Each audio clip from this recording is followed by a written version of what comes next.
Ho, ho, ho, ho, ho. Merry Christmas.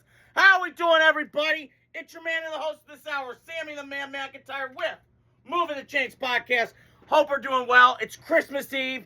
Christmas is tomorrow. We got football galore. We got games Saturday, implications, playoff seedings. We got it all. And today, I got some stuff I want to talk about. I got the Raiders I want to touch on. Some interesting stats I want to show you. Even though they lost, it's a great thing. And then I rewatched the Jaguars beating Denver's ass. That was a beatdown. I'll get to that. And then I also want to touch on the Steelers-Lions game. I'm not going to get too much in the last play of the game nonsense. Whatever is what it is. But I want to start with the Raiders. So, as you guys saw, I'm kind of tapped out with the Raiders this year. I bleed the silver and black. I love you. But I'm kind of done. I'm like Mitchell Renz. You know, I'm kind of out. I was watching Eastbound and Down. I was watching new shows. I just need to get out. And every time I look up, Ashton Genty's balling. And this offensive line looks alive. It looks fantastic. They were opening holes. Mind you, this is against the number one defense in football. D'Amico Ryans, Will Anderson, Daniil Hunter, those boys, they've been feasting all year long. And Geno Smith, I got to be honest, outplayed C.J. Stroud. Now, don't get it twisted. We're not rolling this back with Pete Carroll, a.k.a. Pete Biden. Okay? I'm not rolling it back. With that said, the Raiders still got to take quarterback. And I'm looking at these numbers here. So odds to get the number one pick per the Athletic Simulator. Raiders 50%, Giants 27%, which coincidentally we play this weekend. Browns 14%, Jets 9%. So, having said that, I will say this with Caleb Rogers, who finally played this weekend against that number one defense. And I'm looking up, 0 sacks, 0 hits, only 1 hurry. That was 4th, PFF, Pro Football Focus. And you want to tell me it took you this long? Why? Hey, Brennan and Pete Carroll, get your head out of your ass. Play this kid. Yeah, he was a third-round pick at Texas Tech. I got it. But I'll tell you, he played well. That's against Will Anderson. That's against Daniil Hunter. That's with Stingley. That's with Lassiter. And Petrie and those boys. Come on, man. Why did it take this long? And I had a thought today. Haven't I seen this movie? Ding, ding, ding. Oh, it was last year. Remember that? End of the year? I'm looking up and Raiders are playing hard. Where was that all year? So, I just, this is so frustrating. I'm so ready for the season to be over. But, and this weekend, I'm just conflicted like, okay, here's how they can get the first round pick, first overall pick, because they've earned it. They have to lose the last 2 games 100%. That would guarantee it. Now, there's a little bit of weirdness. So, if they lose to the Giants but beat the Chiefs, 36%. They lose out of that first overall pick. But if they beat the Giants and lose to the Chiefs, which I could see happening, 11%. So, I'm just lose the next 2 games. And I hate saying that because every fan's like, win games and blah, blah, blah. Sure, the draft predict. And I'm all for that. I'm with Max Crosby when they asked him that today. But this is different, though. Because I think the Raiders have to take a swing. I don't care what it takes. I'll bang this drum until draft time. I said it last week, and I'll keep repeating it. Draft Fernando. Draft him. There's no ifs, ands, or buts about it. You draft Fernando Mendoza. You go get Clint Kubiak, or maybe Jesse Minter, defense coordinator. Who knows? At the end of the season. And you go from there. And you put the right pieces in place. That's what they got to do. And then you get this quarterback, cheap contract. You build this offensive line, which, by the way, did we not watch Ashton Genty on Sunday? 25 carries, 25 touches, 188 total yards, and 2 tutties against the number one defense? Here's the formula. You build the offensive line. That's the first step you got to do. Build that, get your quarterback, get the offensive line right. This reminds me of when they drafted Derek Carr. Raider fans remember this. They drafted Derek Carr, right? First year shitty. Then they got the O-line. They got Donald Penn, and they got some guys. Rodney Hudson, Kelechi Osemele, right? Remember Baltimore? And next year, flip a switch, bang. 12-4. So you saw some progress. Now, it went bad and whatever. But I have a feeling it could be like this right now. And every Raider fan, I know some guys, Samoan Raider and all these guys I follow, we're tired of it. We're tired of it, man. I'm pulling and I'm still going to bleed silver and black. But right now, it's hard for me to watch. And Sunday was more, I don't know, do they just want to play harder? I don't know. Because at least they're competitive. I look at the Jets and I'm like, Jesus, they're a shit show. Oh, Jesus. Whew. At least we're not the Jets, right? It's kind of like Bear fans. We're like, at least we're not the Lions, old Lions, not the new ones. So we just got to wait and find out. And this weekend, I'm kind of nervous. I'm like, I kind of want to beat the Giants. But then I'm like, I don't know. So we got to see and find out what happens. But it's been a disappointing year for the Raiders. And I just keep laughing. I was thinking about this the other night watching the Niner game. Why the Baker's hell did we not play him in Indy? I spent $500 on that game. My dad and I did. But it's funny. So we'll see what happens in draft, and it's coming up. But right now, I'm going to ride it. I'm going to ride this shitty wave that is the Raiders season, and we're going to see what happens. So I watched some games the other day. I just watched some games, 2 games that I wanted to touch on that I didn't throughout the week. Like I told you guys, I promised you I would. And I watched the Jaguars just absolutely go into Denver and curse on those donkeys. And that was a beatdown. If somebody tells you it was 34-20, they're wrong. I watched the game. It was a beatdown. Trevor Lawrence, he looks reborn. This looks like Clemson Trevor Lawrence freshman year. Slinging that pill. Fearless, just let her rip. The throws he's making, I'm like, okay, that's the guy that was projected like an Andrew Luck, like a Peyton Manning, like that. That's it. And Liam Cohen's got this quiet confidence about him. He's from the East Coast, Warwick, Rhode Island, tough guy, badass. I'm impressed. He's doing this in Jacksonville, of all places. Now, Jacksonville's been a shit show of an organization for almost my whole life. They had some years with Jack Del Rio. I remember 07, they beat the Steelers, upset them in Jacksonville, or in Pittsburgh, excuse me. And then they had the 2017 run. But my only thing with Jacksonville is, can you sustain this? Because I feel like I'm going to get burned again. I buy into Jacksonville the next year, and they burn me, and they suck. But this might be different, because this team is fast. They got a lot of good players. Parker Washington's looking like Jerry Rice out there balling. You got that strange guy at tight end. It's just awesome.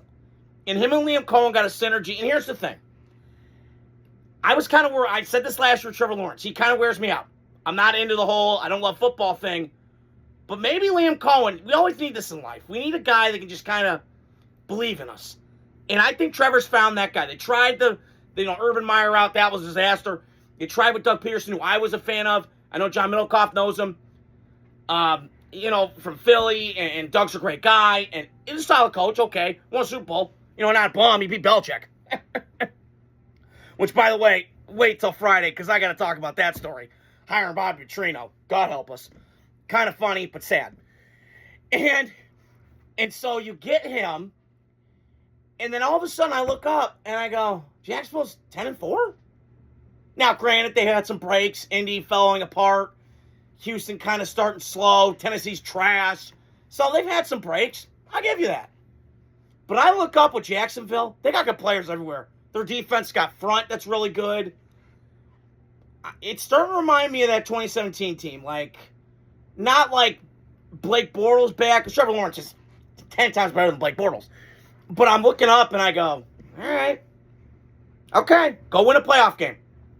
I'm like with Dan Patrick. Okay, I've seen this. But I want to see it again. You did win the playoff game against Chargers 3 years ago. Can you sustain it?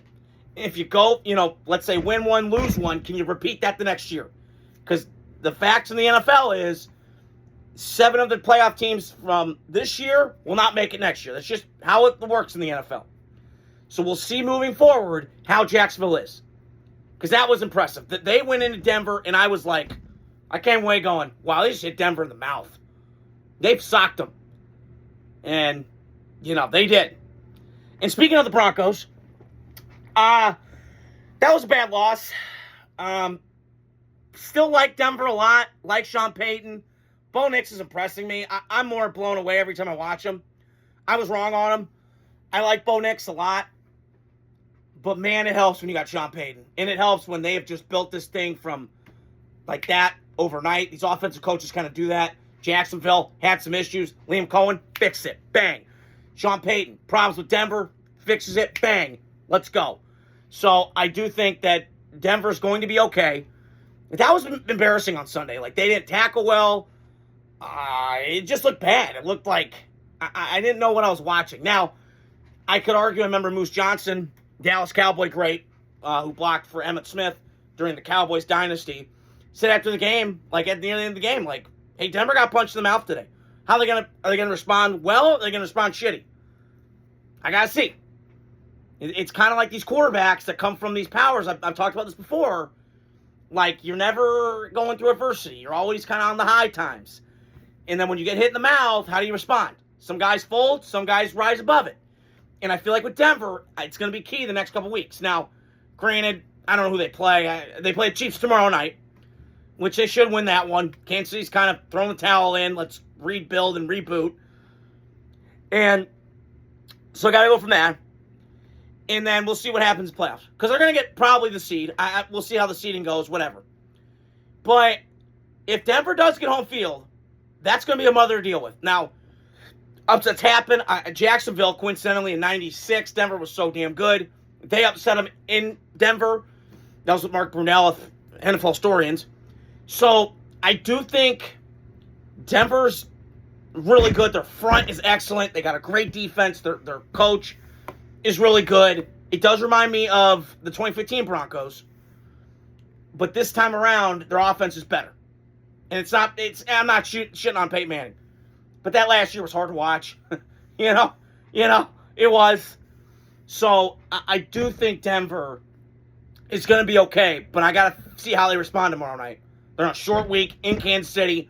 You know that place is going to be rocking. So we shall see what happens in Kansas City tomorrow night. Dirty Donkeys, the Chiefs. And the last game I wanted to touch on was the Steelers and the Lions on Sunday. And Detroit was favored by 7. They did not cover. It was one of my against spread picks. And I want to start with this with the Lions. Mike Kesnick, I'm talking to you, brother. I love you. Merry Christmas. Got your Christmas card. Hell yeah, brother. But I want to say this. So I'm a big fan of Dan Campbell, big fan of Brad Holmes. I love what they built. It's been fantastic the last couple years. But I had a thought the other day.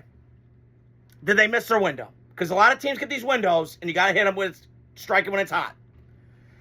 They might have missed it. Now, I'm not sitting here saying they're a bum and they suck. No, they're great. I love the Lions. I love watching them.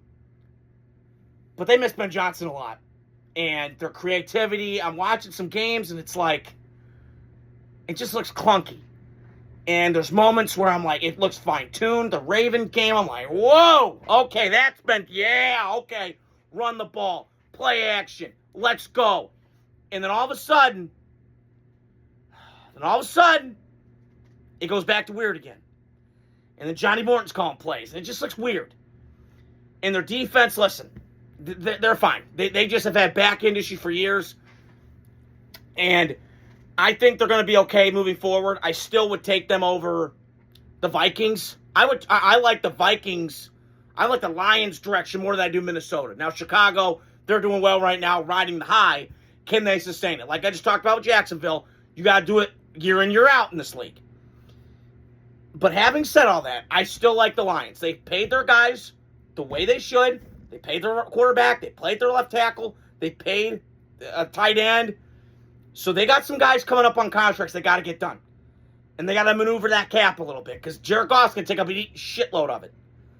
And I like Jared Goff a lot. So we got to see what happens moving forward. But I'm not going to... Listen, this has been a down year for the Lions. But here's the lesson that should be made with NFL teams.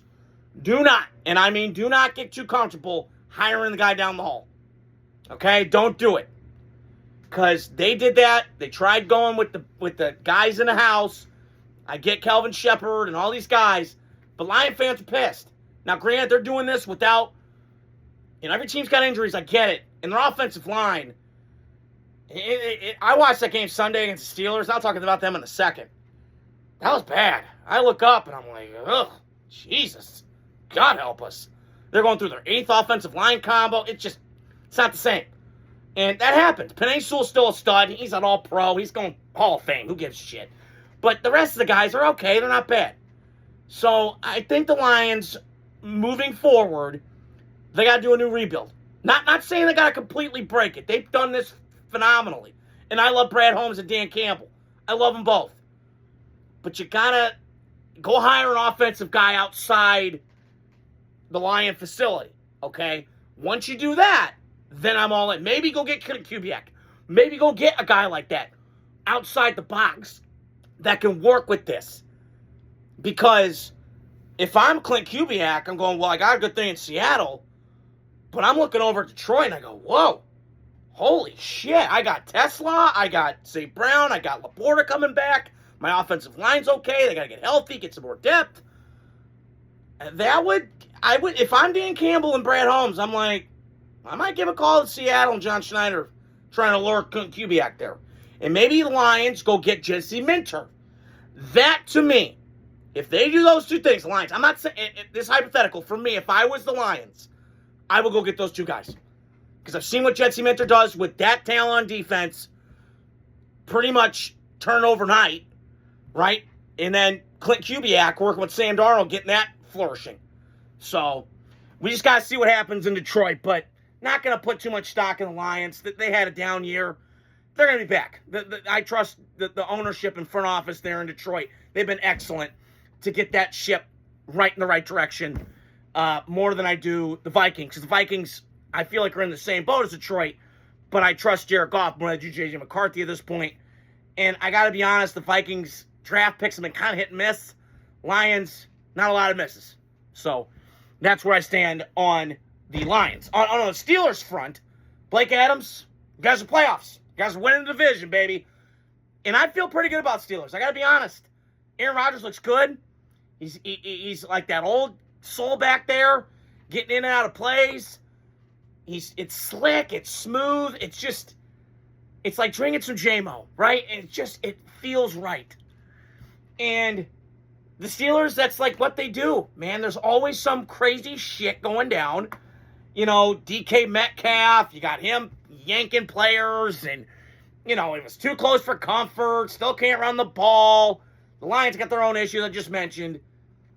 And Mike Tomlin, yet again, he just, once you count them out, they come back. And I respect that about Steelers. And I'll tell you this right now, I think Steelers going to a playoff game. I really do. The way it's lining up right now, they would play the Chargers at home. I give them a fair shot. I give them a fair shot. Can they win it? I don't know. But the way the AFC looks right now, it's weakened. All they got is Josh Allen. No Burrow, no Mahomes, no Lamar. It's kind of wide open. Why not? So, and I'm still questioning them. I don't like this front office one damn bit.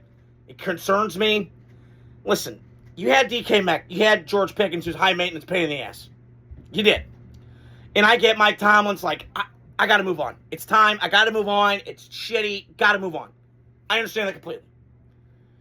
That being said, you getting in business DK Metcalf is risky. Who is this modern-day version, I've said this, of Terrell Owens. So that screams weird to me. And again, it's like Puka right now with the Rams. Hey, Puka, wake the fuck up. You shit together. We don't want to hear about all this other nonsense going on. So, truth be told, cautionary tale. Make sure you get in business with the right people. So, that's all I got for you guys today. Happy Christmas. Merry Christmas. I'm thankful for all my fans, my supporters on here. I love you guys. You guys are great. I'm going to give you guys my picks tomorrow. Enjoy the Christmas day. We got great games going on tomorrow. Enjoy the holidays. It's the best time of year. And Sammy Mack is out. Love you guys. Peace.